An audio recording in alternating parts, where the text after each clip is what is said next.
भूल से हुई हो अगर हमसे कोई भूल तो उसे हमारी भूल समझ के भुला देना। भुलाना हमारी भूल को, पर भूल से भी हमें ना भुला देना।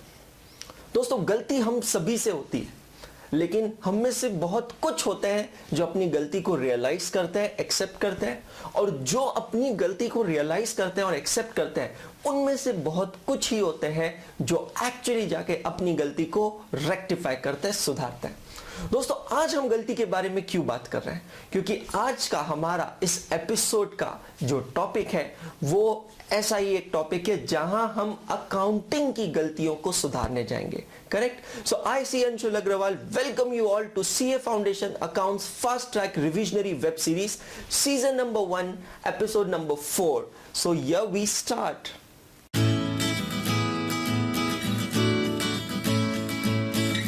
सो दोस्तों, आज का हमारा जो टॉपिक है वो है रेक्टिफिकेशन ऑफ एरर। एक ऐसा टॉपिक जो वैसे तो बहुत इजी है, लेकिन इस टॉपिक पे मैंने वेब सीरीज बनाने की प्लानिंग इसीलिए की क्योंकि ये टॉपिक पिछले तीनों एग्जाम से कंसिस्टेंटली पूछा जा रहा है। Topic is easy.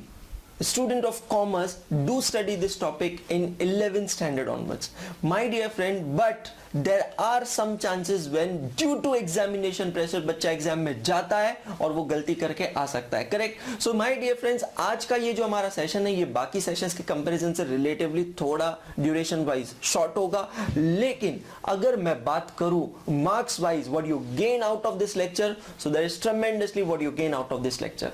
सो याद कीजिएगा कि एपिसोड नंबर 2 और 3 से हम एक बास्केट आगे लेके आए थे और इस बास्केट में अभी तक हमने ऐड कर लिए हैं 10 और 10 20 मार्क्स। आज इस टॉपिक में हम वो बास्केट आगे लेके चल रहे हैं और ये टॉपिक के एंड पे देखेंगे that how much we will gain. So without wasting any further time guys, let us begin with the topic and let me write it down the table of contents for you. So as I always urge you all in all the episodes, please take out your registers or writing pad and join me for this revision. So आज का हमारा table of content क्या है इस particular topic का? तो यहाँ पे सबसे पहले we will start this topic with ICICA foundation paper analysis. Normally हम ये एनालिसिस आपने देखा होगा पहले 2 एपिसोड में थोड़ा बाद में करते हैं, पहले कॉन्सेप्ट्स को समझते हैं और फिर करते हैं, लेकिन यहाँ पे आज सबसे पहले ये करना बहुत जरूरी है। तो we are going to first do this analysis, then I will put it number 1 over here and then number 2।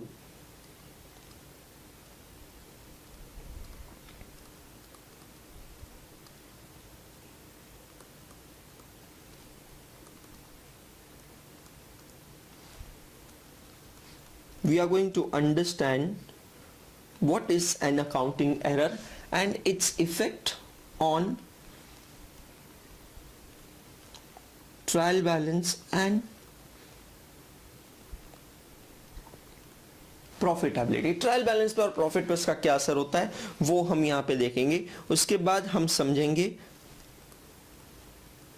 What are the various types of errors. अलग अलग टाइप के एरर्स जो होते हैं वो कौन कौन से हैं और वो कैसे हैं। Then number 4 we will see that what are the steps of rectification of errors. तो अगर गलती हो जाए तो उस गलती को कैसे सुधारा जाए, what are the steps of rectification. ये सब देखने के बाद we are going to do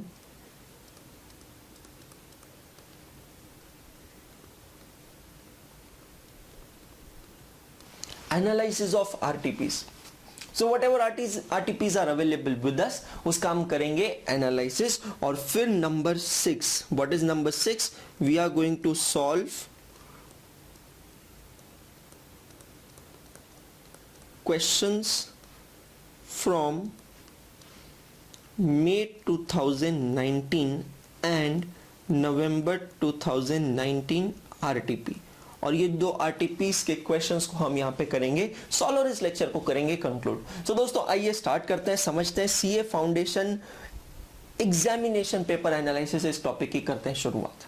तो आपके लिए सब कुछ टाइम कंज्यूमिंग ना हो तो मैं सब ब्रीफ करके लाया हूं आपके लिए यहाँ पे। और जैसा मैंने आपसे हर एपिसोड में कहा है that my dear friends, I have created a Google drive folder for you guys, जिसकी लिंक डिस्क्रिप्शन में यहाँ शेयर की है। आप वो ड्राइव फोल्डर को एक्सेस कर सकते हैं and you can download all the past examination papers and RTPs plus जो भी एपिसोड्स हो रहे हैं जहां पे अलग अलग टॉपिक्स हम रिवाइज कर रहे हैं उसका मेरा ये जो राइटिंग मटेरियल है what ever I am writing over here with you guys, ये पूरा मटेरियल भी वहां पे मैंने शेयर किया हुआ है. So if you want you can download it. Correct. So my dear friends, अभी हमारे पास as of now we have how many papers available with us. So सबसे पहली जो एग्जाम हुई थी that was in May 2018. Then the second exam was conducted in November 2018. Third exam was conducted in May 2019 और fourth exam जो आप लोग देने जा रहे हैं that will be in November 2019. सो ये सारे एग्जाम्स में हम देखेंगे कि इस पर्टिकुलर टॉपिक पे अगर क्वेश्चन आया होगा so it came as which question number, it was asked for how many marks and approximately what we need is how many transactions were given in that particular question.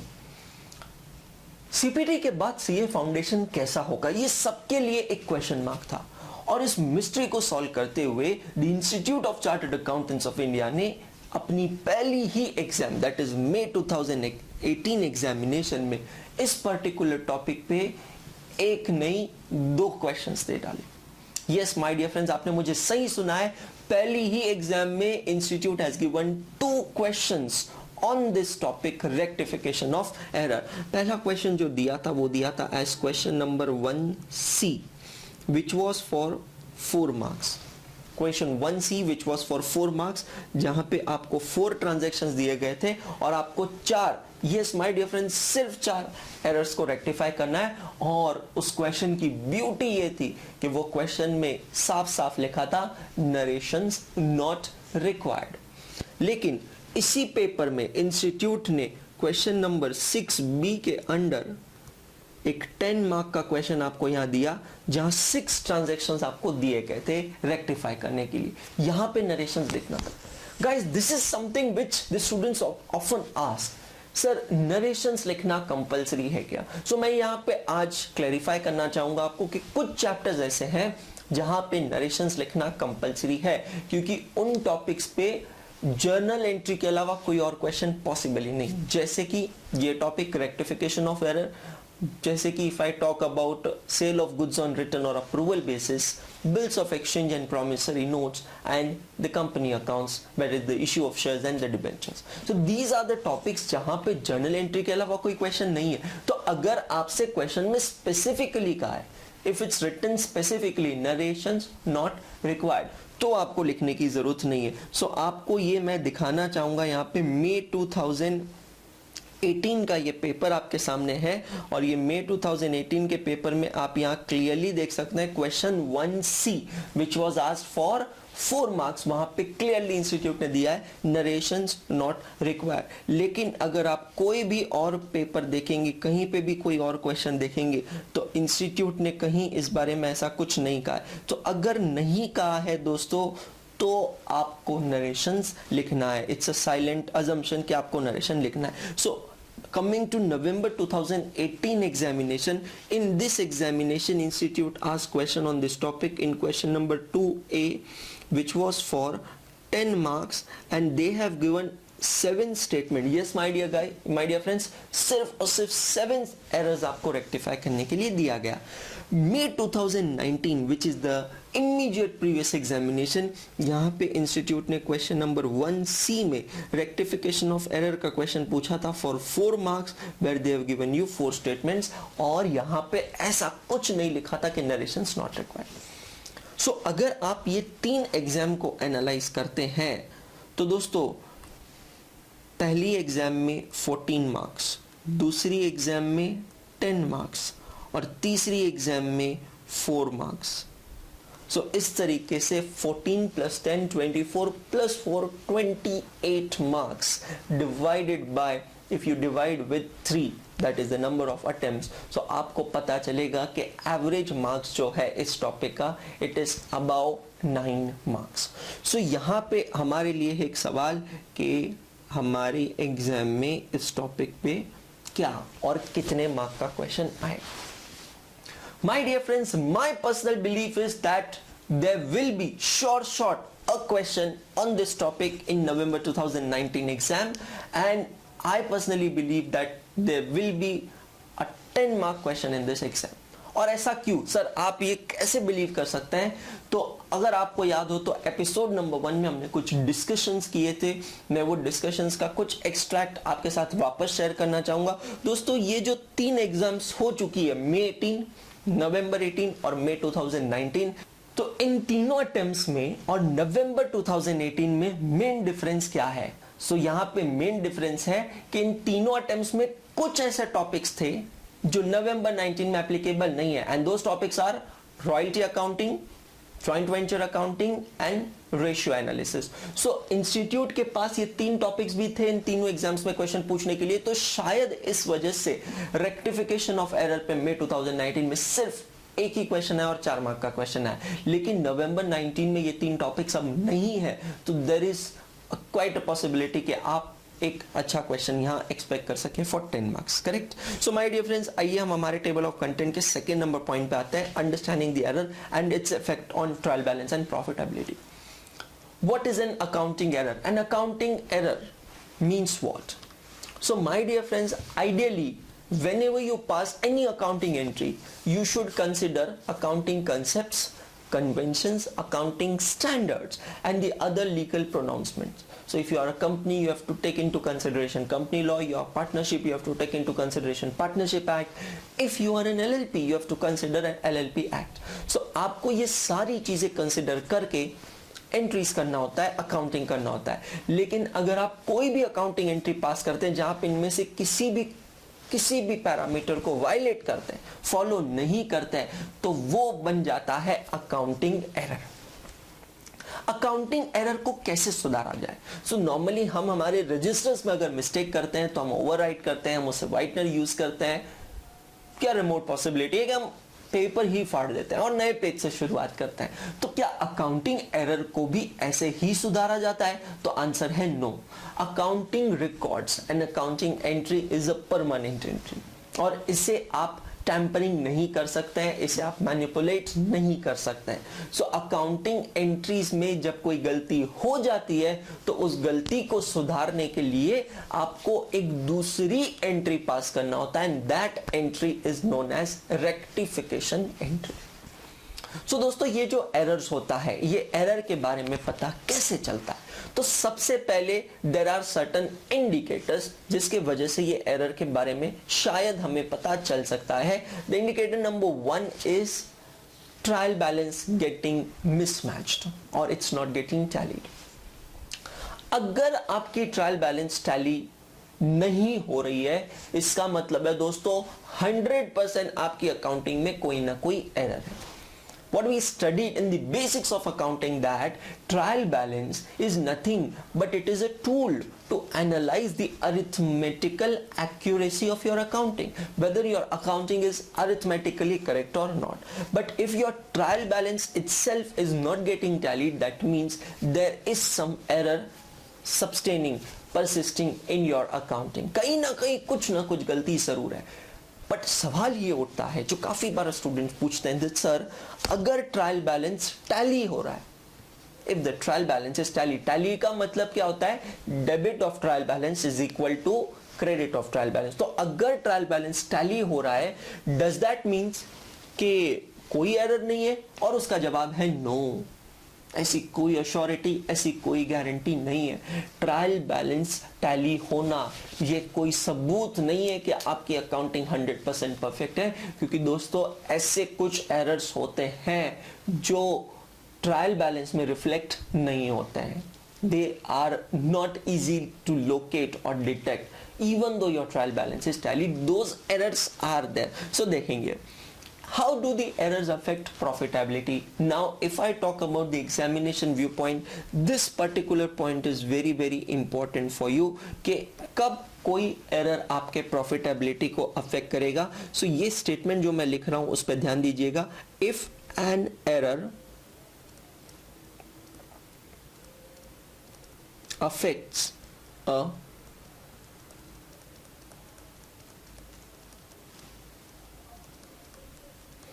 nominal account. If an error affects a nominal account, it will affect profitability. अगर कोई error किसी nominal account को affect करता है तो दोस्तों वो profitability को भी अफेक्ट करेगा. So what do you mean bye nominal account? So nominal account का मतलब होता है अकाउंट्स रिलेटिंग टू इनकम्स और एक्सपेंसेस. तो अगर एरर किसी इनकम अकाउंट या किसी एक्सपेंस अकाउंट में होता है so it will affect your profitability. Now what you need to see is that ये जो एरर है इसका रेक्टिफिकेशन कब हो रहा है. ये एरर मतलब जो प्रॉफिट पे इफेक्ट कर रहा है, जो नॉमिनल अकाउंट में हो रहा है, उसका रेक्टिफिकेशन कब हो रहा है. Is it getting rectified in the same year or is it getting rectified in the subsequent year, that is the next year. So इस चीज पे हम करेंगे discussion in our step number 4, table of contents step number 4. So as of now what you need to understand, एक simple सवाल कि sir error का profit पे असर हुआ है या नहीं हुआ है, ये कब पता चलता है. ये एक सिंपल स्टेटमेंट आपको याद रखना है कि अगर कोई एरर किसी नॉमिनल अकाउंट को अफेक्ट कर रहा है तो 100% उसका प्रॉफिट पे इफेक्ट होने वाला है. Next thing what we need to see is what are the various types of errors. वैसे अगर मैं बात करता हूं सीपीटी और फाउंडेशन की, तो ये टॉपिक सीपीटी में बहुत अलग लेवल पे पूछा जाता था as compare to CA foundation, correct. But still we will see certain things. There are 4 types of errors, guys, what we need to discuss. The first type of error is known as error of omission.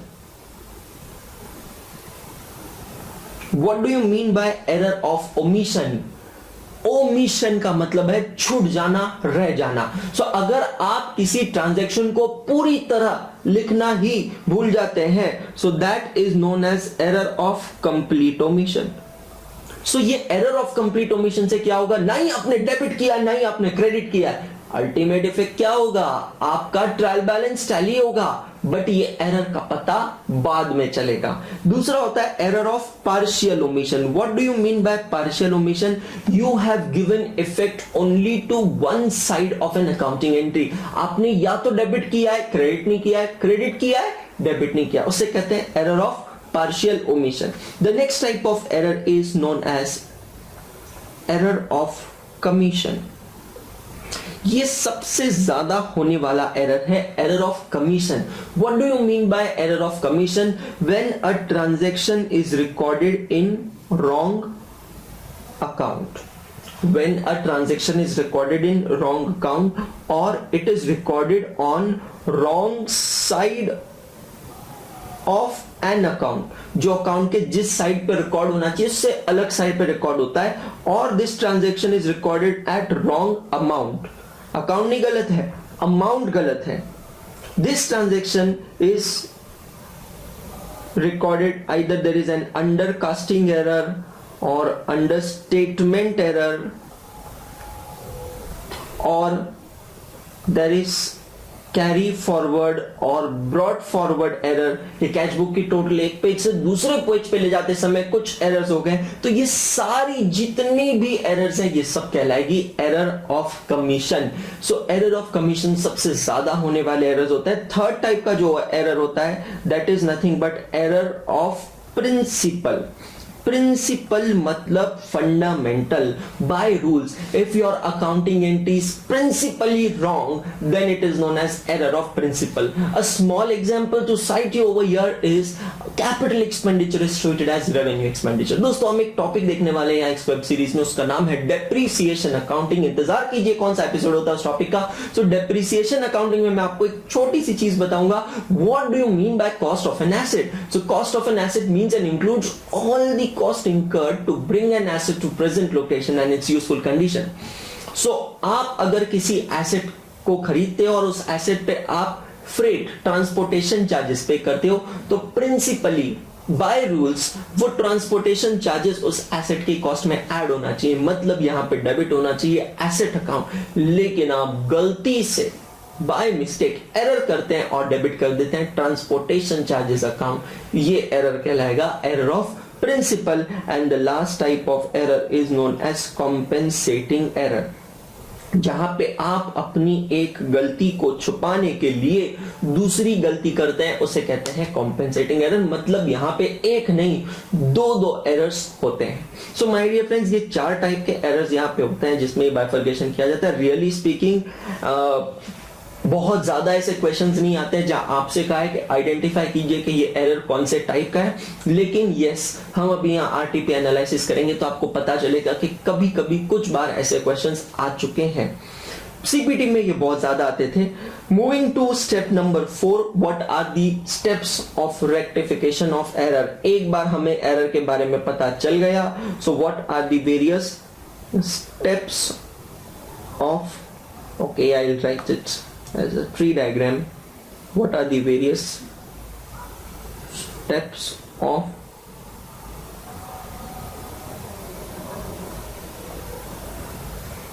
rectification of errors।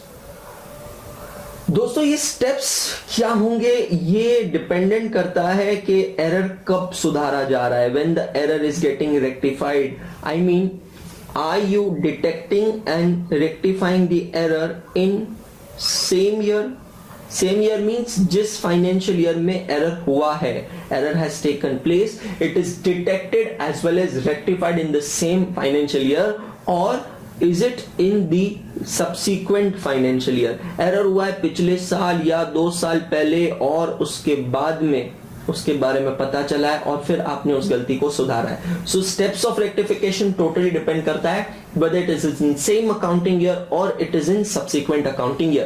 If the error is rectified in the same accounting year, there is simple 3-step rectification. Step number 1 is write correct entry. क्या होना चाहिए था, क्या entry पास करनी चाहिए थी। For example एक छोटा सा एग्जाम्पल हम यहां लेते हैं, आगे तो क्वेश्चन सॉल्व करना ही है। ओके, एरर ऑफ प्रिंसिपल का एग्जाम्पल लेता हूं मैं यहां पे। Transportation charges ₹10,000 paid on machinery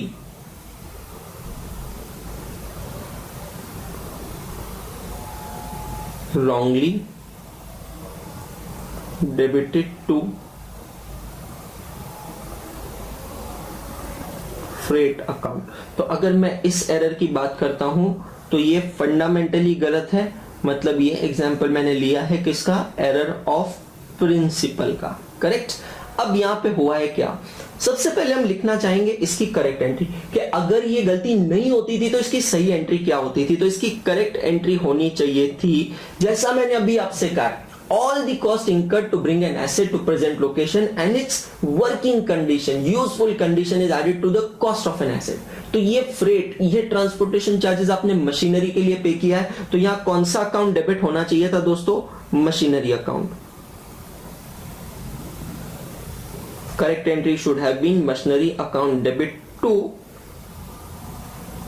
cash or bank account 10,000 correct. ये है हमारा step number 1, right correct entry. Step number 2,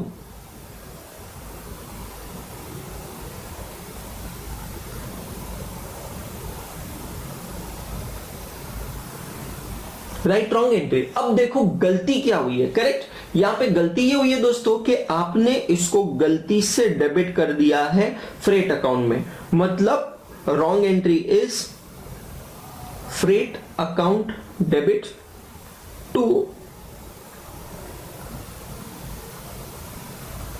cash और बैंक अकाउंट। अमाउंट्स के बारे में कुछ नहीं कहा है, मतलब अमाउंट सही है। कैश और बैंक के बारे में दोस्तों कुछ नहीं कहा है, मतलब वो भी सही है, करेक्ट। और अब आता है step number 3, mark my words properly, pass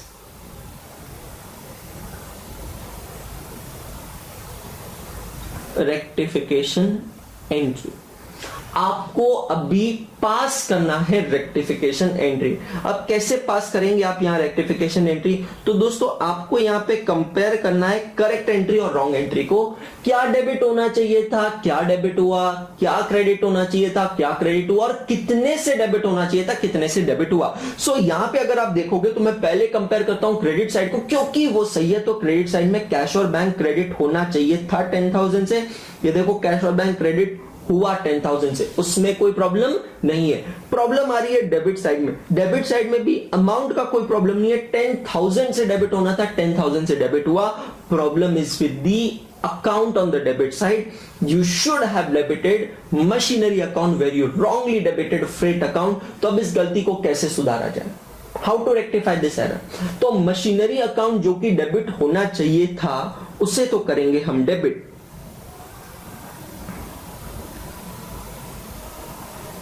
machinery account debit, और फ्रेट अकाउंट जो गलती से डेबिट हुआ है उस गलती से हुए हुए डेबिट के एरर को कैसे सुधारेंगे, उसको करना पड़ेगा क्रेडिट। तो मशीनरी अकाउंट करेंगे debit by 10,000 to freight account credit 10,000. This is your rectification entry if the error is rectified in the same year. Now you may ask that, sir, what is the difference if we rectify the same in the next year? क्या फर्क पड़ता है?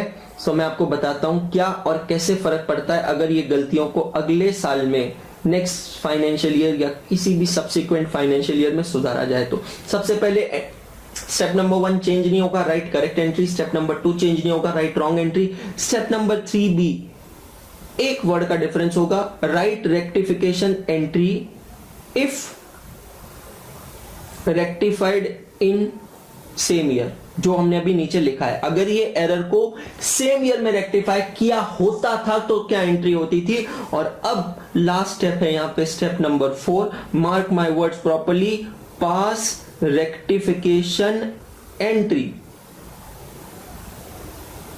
Replacing nominal account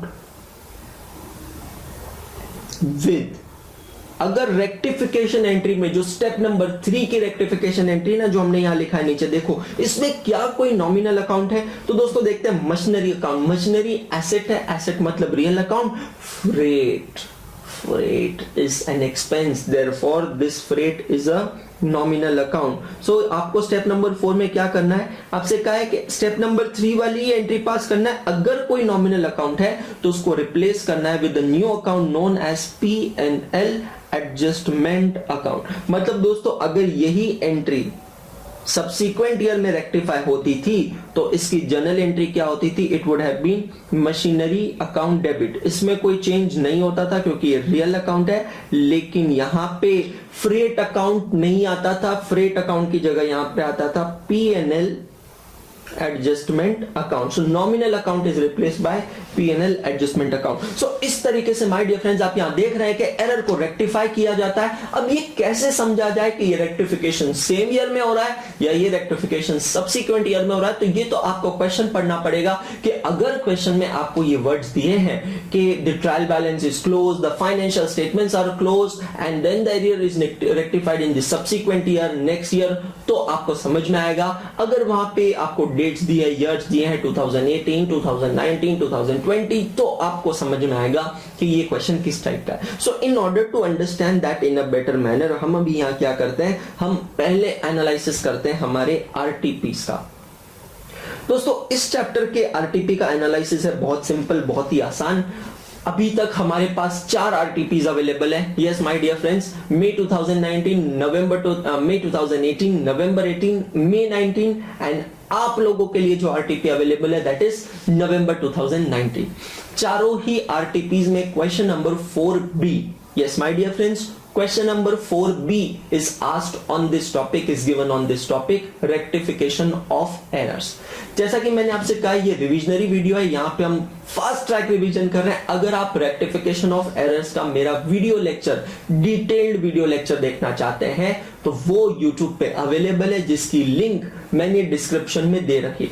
दोस्तों हर episode का description जरूर check कीजिएगा क्योंकि वहां पे आपके लिए बहुत मटेरियल मैंने रखा है। स्पेशली ये सारी चीजें जो मैं यहां लिख रहा हूं, मेरा राइटिंग पैड आप लोगों के लिए वहां पे है, तो आप उसे चेकआउट कर सकते हैं। करेक्ट। सो आरटीपीस आप वहां से डाउनलोड कर चुके होंगे, ऐसा मैं एक्सपेक्ट करता हूं, ऐसी मैं उम्मीद करता हूं। और अब हम स्टार्ट करते हैं। मैंने आपके लिए यहाँ पे ओपन करके रखी है आरटीपीस।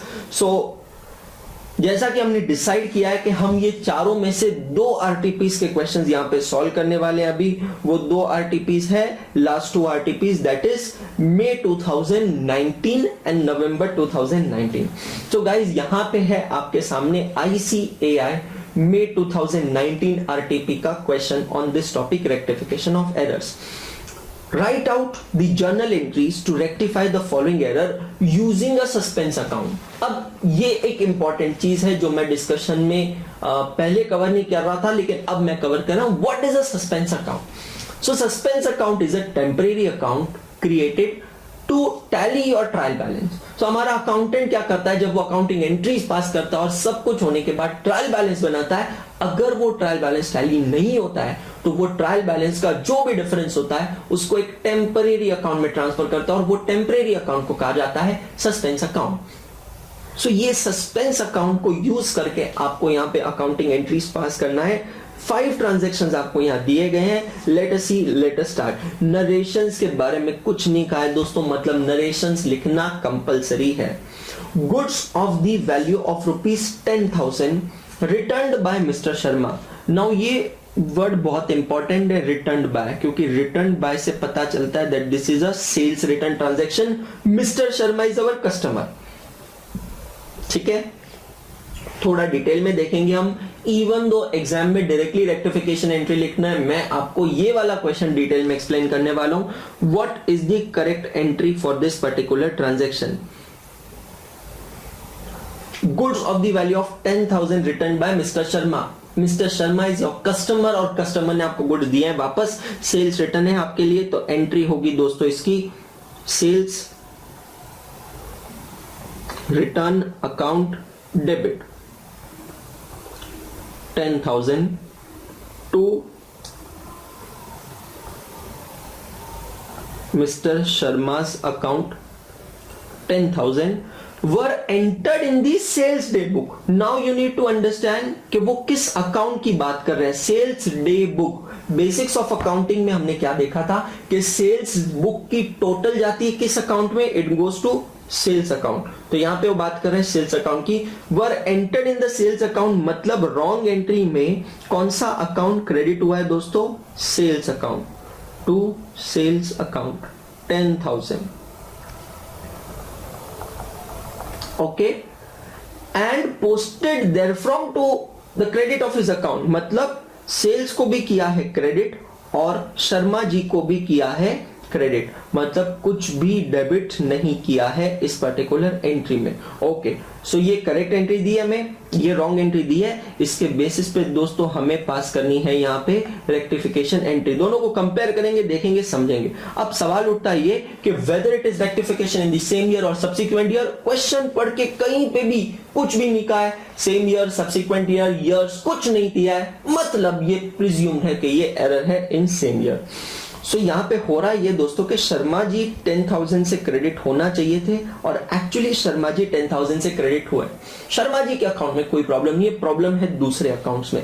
सेल्स रिटर्न डेबिट होना चाहिए था, नहीं हुआ, तो हम क्या करते हैं, सेल्स रिटर्न को करते हैं debit. Sales return account debit 10,000। ठीक है, ये एरर हो जाता है, रेक्टिफाई।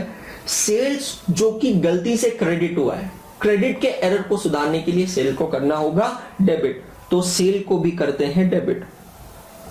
Sales account debit 10,000। अब ये एंट्री को बैलेंस कैसे किया जाए? सेल्स रिटर्न डेबिट हुआ है, सेल्स डेबिट हुआ है, तो दोस्तों क्रेडिट क्या होगा यहां पे?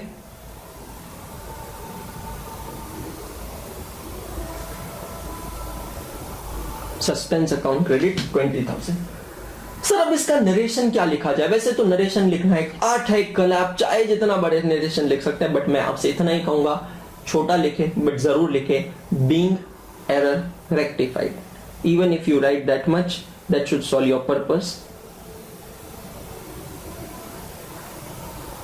Being error rectified. बच्चा क्या करता है, बड़ा नरेशन होगा इस चीज के वजह से वो नरेशन ही नहीं लिखता और काफी बार वो गलती कर बैठता है, क्योंकि नरेशन लिखना जरूरी होता है। देखते हैं transaction number 2।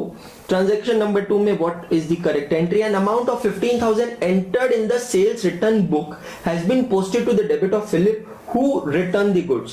Amount of 15,000 entered in the sales return book. That means again it is a sales return transaction और कस्टमर का नाम है mister Philip. So correct entry क्या होगी दोस्तों? Sales return account debit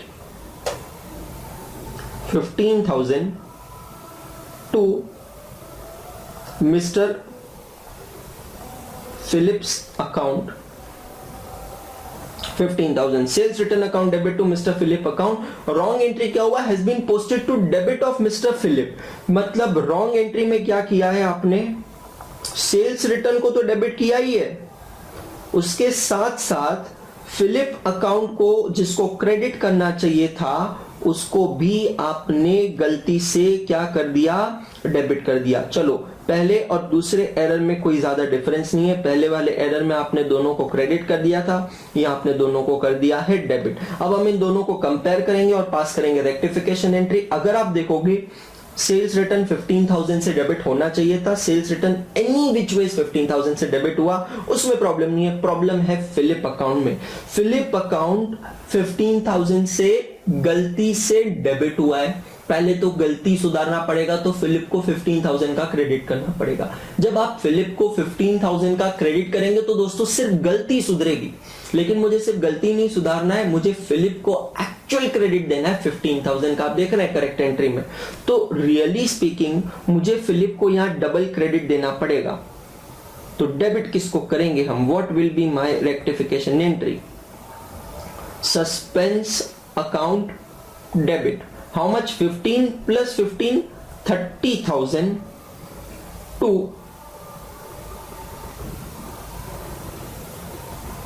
mister Philip account 30,000। Correct? क्या कहा मैंने आपसे? नरेशन जरूर लिखे, कुछ और समझना आए तो एक शॉर्ट नरेशन लिखे, being error rectified, short and sweet. A sale of 20,000 made to Mr. Ghansham was correctly entered in the sales day book. Okay, sale of 20,000 made to Mr. Ghansham. What will be its correct journal entry? Mr. Ghansham account debit 20,000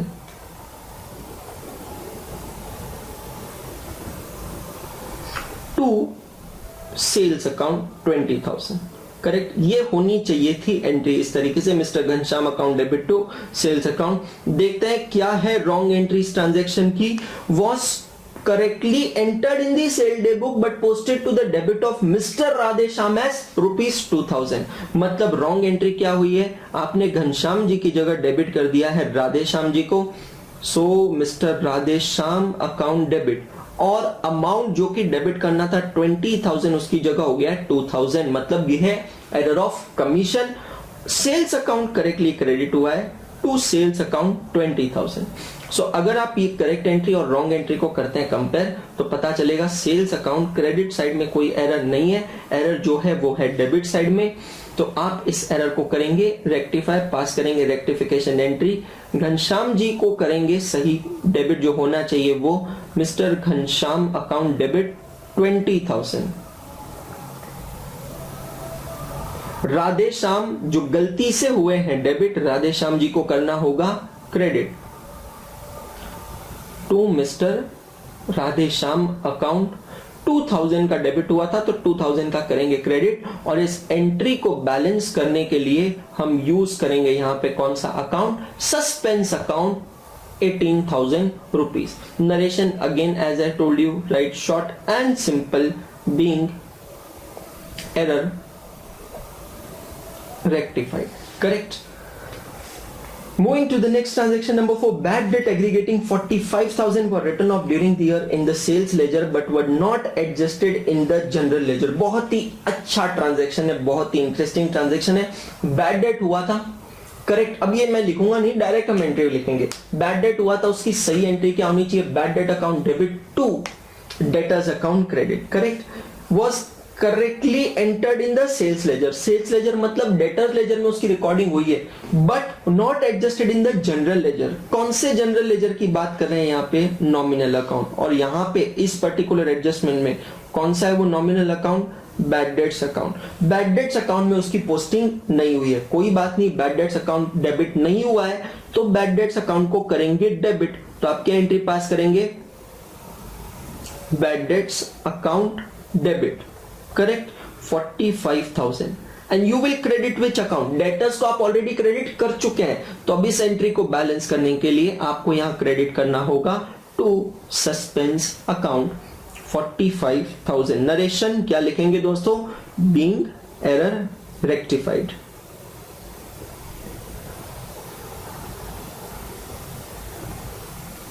correct, short लिखे, जरूर लिखे। And number 5, the total of discount allowed column in the cash book for the month of September 2018 amounting to 25,000 was not posted. Discount allowed is my expense nominal account. Discount allowed account debit नहीं हुआ है 25,000 से, ये हुई है हमारी गलती, error. इसको हम सुधारेंगे, कैसे सुधारेंगे? तो डिस्काउंट अलाउड अकाउंट को करेंगे debit, discount allowed account debit 25,000, और इसको बैलेंस करेंगे by crediting which account? To suspense account 25,000 being error rectified. तो दोस्तों यहां पे आप देख रहे हैं कि किस तरीके से एक आसान क्वेश्चन यहां पे हमें दिया गया है जिसको हमने सॉल्व किया है। रियली स्पीकिंग एग्जामिनेशन में आपको करेक्ट एंट्री रॉन्ग एंट्री लिखने की जरूरत नहीं है, आप डायरेक्टली रेक्टिफिकेशन एंट्री लिख सकते हैं, क्योंकि मार्क्स जो मिलेंगे वो रेक्टिफिकेशन एंट्री के मिलेंगे unless and until institute has asked you specifically to write the correct entry and wrong entry. दोस्तों ऐसा ही कुछ हुआ है, एग्जैक्टली यही चीज हुई है नवंबर 2019 के आरटीपी में। मैं देख रहा हूं आपके सामने ये RTP open, page number 2, question number 4B आप चेक कर सकते हैं, रेक्टिफिकेशन ऑफ एरर। ये क्वेश्चन है थोड़ा अलग, नॉर्मल कस्टमरी क्वेश्चन से अलग है, बहुत अच्छा मुझे लगा है। वैसे भी मैं नवंबर 18 की और मई 19 और नवंबर 19 के आरटीपीज आपके साथ सॉल्व कर रहा हूं, बट स्टिल मुझे लगा ये आपके साथ स्पेसिफिकली शेयर करना चाहिए। The following errors were committed by the accountant of Geeti dye chemicals, number 1 and number 2, ठीक है, दो ही एरर्स दिए, लेकिन क्या दिया वो समझना। How would you rectify the errors assuming that they are detected before preparation of trial balance or they are detected after preparation of trial balance but before preparation of final accounts and the difference was taken to suspense account, and number 3 they are detected after preparation of final accounts। दोस्तों 3 stages होती है errors के detection की, मेरा detail video आप जरूर देखिएगा, उसमें एक मैंने चार्ट दिखाया है stages of detection and rectification of error. बहुत अच्छा है वो चार्ट, अगर आप पेशेंटली देखना चाहते हैं तो आप डिस्क्रिप्शन में दिया हुआ वो लिंक को चेकआउट कर सकते हैं। बहुत डिटेल वीडियो मैंने बनाया है, जो मैंने 3 स्टेजेस बोले एग्जैक्टली उस पे यहाँ पे क्वेश्चन आया। तो आपको 2 एरर्स दिए और आपसे कहा है कि ये एरर्स अगर ये 3 अलग अलग स्टेजेस पे रेक्टिफाई होते हैं तो उसकी एंट्रीज कैसे पास होगी, जिसको हमें यहाँ देखना है। तो मैं सीधा टर्न करता हूँ सजेस्टेड आंसर पे और हम करते हैं डिस्कस ये पर्टिकुलर एरर को। सबसे पहले एरर में देखिए यहाँ पे क्या हो रहा है, this is a one sided error, Trivedi and company is credited instead of debit, amount posted to wrong side and therefore while rectifying the account double the amount. Exactly जो अभी हमने मिस्टर फिलिप के एग्जांपल में देखा था वही यहाँ पे होगा कि अगर ये ट्रायल बैलेंस बनने से पहले हुआ है एरर तो कुछ नहीं है, इसका रेक्टिफिकेशन आसान है, त्रिवेदी अकाउंट को डेबिट करना है। If it's after preparation of trial balance मतलब difference is transfer to suspense account, तो आप एंट्री पास करोगे Trivedi account debit to suspense account. लेकिन अगर ये रेक्टिफिकेशन है सब्सिक्वेंट ईयर में तो हम क्या करते हैं, नॉमिनल अकाउंट्स को रिप्लेस करते हैं P&L एडजस्टमेंट से, लेकिन यहाँ तो कोई नॉमिनल अकाउंट है ही नहीं। सो जो रेक्टिफिकेशन एंट्री होगी इन द सेम ईयर वही रेक्टिफिकेशन एंट्री होगी in the subsequent year, there is absolutely no change. Second transaction क्या, purchase of 420 is recorded through sales book as 240। ये वर्ड है बहुत इंपॉर्टेंट, रिकॉर्डेड थ्रू, थ्रू मतलब दोनों effect गलत है, एक तो है ये परचेज उसको बना दिया सेल और दूसरा अमाउंट भी है गलत, करेक्ट। तो यहाँ पे इस केस में क्या हो रहा है, since it is a rective error in a primary book of account both the effects are wrong, तो यहाँ पे क्या हो रहा है purchase account debit 420 to monthly 420, ये है करेक्ट एंट्री। रॉन्ग एंट्री है मंथली 240 टू सेल्स 240। अब इस एरर को कैसे रेक्टिफाई किया जाए? अगर मैं बात करता हूं इसके रेक्टिफिकेशन की, तो परचेज अकाउंट होना चाहिए डेबिट 420 से, सेल्स जो गलती से क्रेडिट हुआ है ना 240 से, उसको भी करेंगे डेबिट। मतलब 420 प्लस 240 640 का तो है डेबिट साइड, 660 का, और क्रेडिट करेंगे ये पूरा 660 का मंत्री को, क्योंकि मंत्री जी 420 से क्रेडिट होना चाहिए थे, लेकिन मंत्री जी को 240 का कर दिया डेबिट। तो पहले मंत्री जी को 240 का डेबिट का इफेक्ट खत्म करने के लिए 240 का क्रेडिट करेंगे, और एक्चुअल क्रेडिट इफेक्ट देने के लिए 420 का और एक क्रेडिट करेंगे। सो अगर ये एरर रेक्टिफाई होता है ट्रायल बैलेंस बनने से पहले या ट्रायल बैलेंस बनने के बाद, तो उसके एंट्री में कोई चेंज नहीं होगा। एंट्री होगी simple, purchase account debit, sales account debit to monthly's account credit. लेकिन अगर ये एरर सब्सिक्वेंट ईयर में रेक्टिफाई होता है ना दोस्तों, तो यहाँ पे चेंज जरूर होगा। क्यों होगा? क्योंकि परचेज और सेल्स ये दोनों है नॉमिनल अकाउंट। तो आप देख सकते हैं यहाँ रेक्टिफिकेशन एंट्री है P&L adjustment account debit to monthly's account credit. तो दोस्तों यहाँ पे इस तरीके से क्वेश्चंस इस पर्टिकुलर टॉपिक पे आ चुके हैं, एग्जाम में आगे भी आ सकते हैं, इसकी पूरी पॉसिबिलिटी है।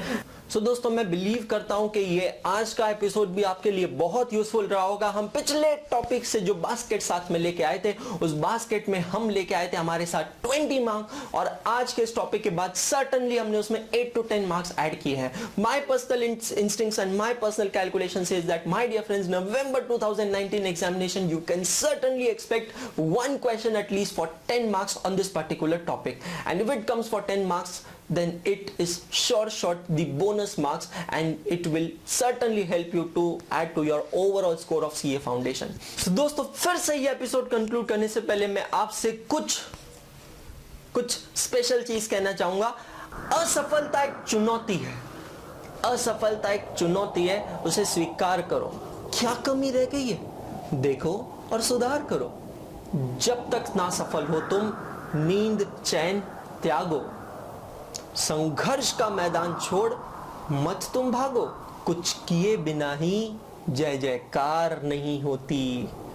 कोशिश करने वालों की कभी हार नहीं होती, कोशिश करने वालों की कभी हार नहीं होती। सो दोस्तों, see you in the next episode. Till then, happy learning, happy studying.